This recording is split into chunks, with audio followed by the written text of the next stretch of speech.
Hi, warriors. This is Jalen Megahead, my legal warrior, and today's segment is about describing abuse.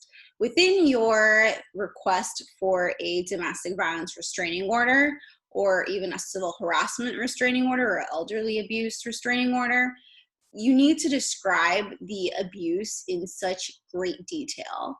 And, temporary restraining orders are a lot easier to get than a more permanent restraining order. And so, in order for you to get a temporary restraining order, there's certain words and certain key terms that you should be using in order to obtain a valid temporary restraining order, and so that it is granted for at least 3 weeks in time. So let's go to the form so that you know which. I'm only going to use the one example of a domestic violence restraining order, but it would apply the same whether you're doing a civil harassment or a elder abuse restraining order. So this section 27, it asks you to describe the abuse, and it even defines abuse for you. So intentionally or recklessly causing or attempting to cause bodily injury, or to place you or another person in reasonable fear of serious bodily injury, or to harass, attack, strike, threaten, assault, sexually or otherwise, hit you, follow you, molest you, keep you under any surveillance, impersonate you, even if it's on the internet, electronically or otherwise. They can batter you, telephone, or contact you, or to disturb your peace, or to disturb your personal property. And it says that for a complete definition, you could see this code section. And in another video, we will go through some of those code sections. So you need to describe the date of your most recent abuse. And so that literally means the last time that you have had contact with the person and you felt that your safety was threatened in any way.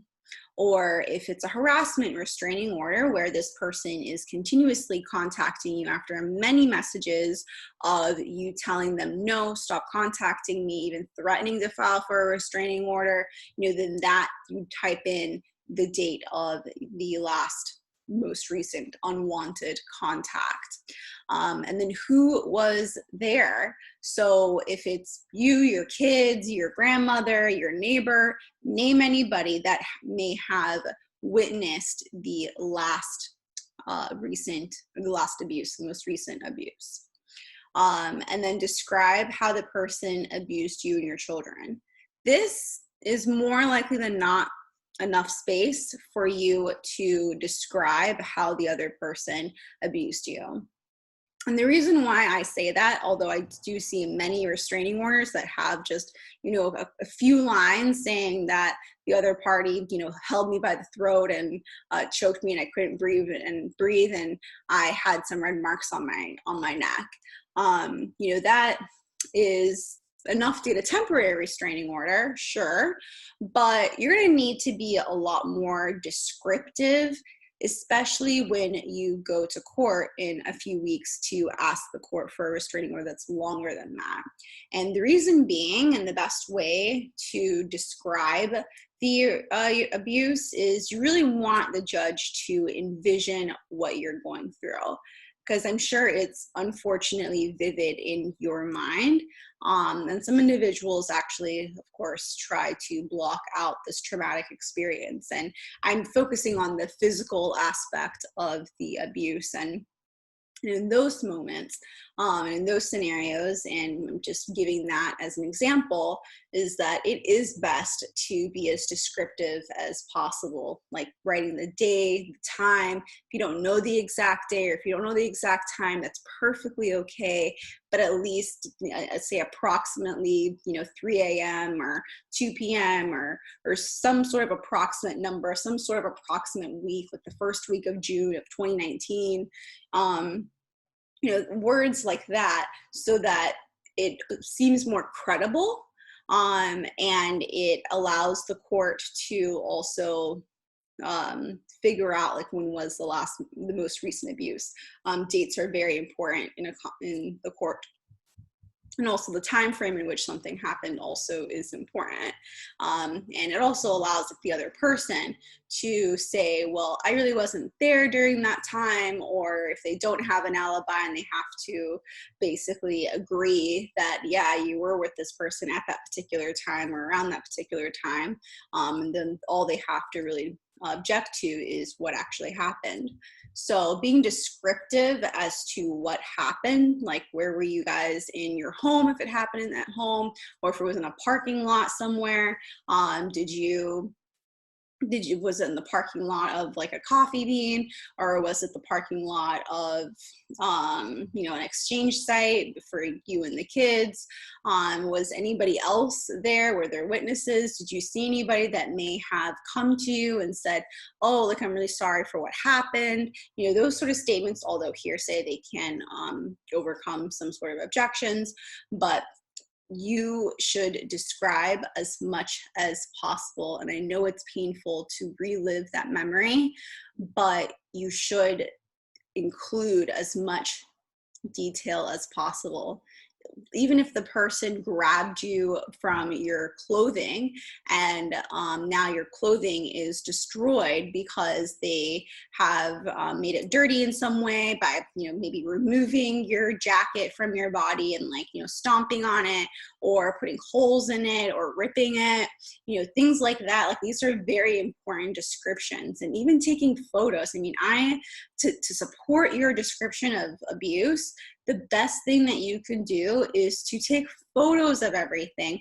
Tell somebody about it as well, because when you tell somebody about such a traumatic experience, and that somebody should be willing to come to court and testify on your behalf, it makes you look more credible. So this description of abuse as to who, what, when, where, how is very important in order for you to prevail on a restraining order matter. And it says here that click here if you need more space, attach a sheet of paper, and write DV 100 recent abuse for title. And you can use one of these two forms, the MC030 or this MC025, and just attach it to your request for a domestic violence restraining order. We hope that you found this video helpful. And please share with your family, friends, and contacts, because again, you just never know who actually might need this sort of information, especially if they're filing for a restraining order on their own and they don't know exactly how to write the restraining order, but need some sort of assistance. This video is perfect for them to at least give them some guidance as to what to say within their paperwork and to help them in the long run for their domestic violence restraining order hearing. I did want to add that when describing in your description of abuse, to possibly use some of those free resources out there, like the St. Eagle Volunteers Lawyers Clinic, for the restraining order clinic. They can review your paperwork and review the description of the abuse and perhaps help weed out any self-incriminating information.